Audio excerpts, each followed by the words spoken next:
Though my generation may be phone obsessed, few know the story of the Great Independent. The world had the telegraph that evolved into Alexander Graham Bell's improvements in telegraphy patent in 1876, which worked like a children's cup and string phone. Further improvements were making operators obsolete, and there was one phone to every 60 people, creeping closer and closer to one. This is where I come in. My name is Hyland Miller. My mother is Patricia Peterson, whose father is Milton Peterson III. Yeah, he's a little eccentric. His mother is Shirley Ladd Woods, whose father is Thomas C. Woods, whose father is Frank H. Woods. Yes, my great-great-great-grandfather is Frank H. Woods, the Great Independent. Perhaps that makes me the great-great-great-great-great independent? Anyway, Frank H. Woods was a prominent lawyer in Lincoln, Nebraska in 1903 when Charles and Frank Bills moved to town with the idea to rival Alexander Graham Bell's Nebraska Bell. Callers at this time could only communicate with other customers of the same company, so it was Bell versus the Independents. With Wood's help, Lincoln Telephone Company was opened for business in 1904 using the unproved Strowger automatic dial system, Nebraska's first dialing system. Though it worked, the company could not capitalize on its advances in the business because of funding and equipment issues. Woods became president of LTC with a plan to reorganize and fix these problems. By 1910, customers were begging for intercompany calling, leading to the Committee of Seven. There, Woods represented the independents as the president of the National Independent Telephone Company. He thought he had found an ally in Henry P. Davison who shared similar goals until Davison slipped that he worked for Bell.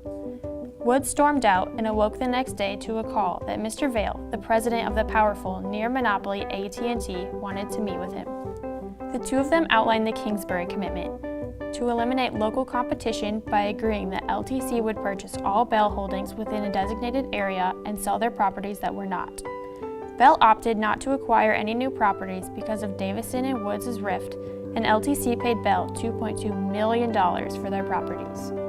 After these negotiations, Vail so admired Woods that he sent him a portrait of himself, hand-signed, to the Great Independent, from his friend Theo N. Vail. This portrait remained over Woods' desk for 30-plus years.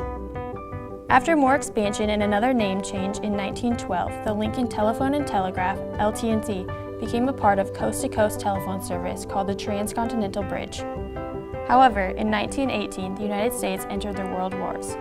Despite this, LT&T expanded and even prospered with the country's highest telephone saturation rate in 1925. By 1946, Woods retired as president of LT&T, replaced by his son Thomas C. Woods Sr.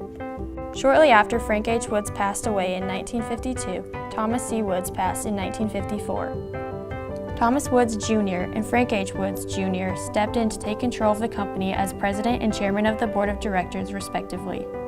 Together, they established the state's first 911 emergency number and installed the company's 200,000th phone in 1969.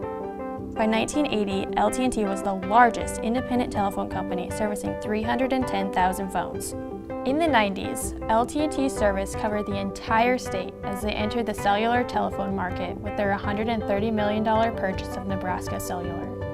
In 1996, when I was just 1 year old, LT&T made one last name change to Alliant Telecommunications before it was absorbed into the greater telephone market when Alltel acquired it. So, while the history of telecommunications in Nebraska trickles down through my family tree, few in my family, much less the general phone-obsessed public, know the importance of the Great Independent in bringing us the glass slab phones of today.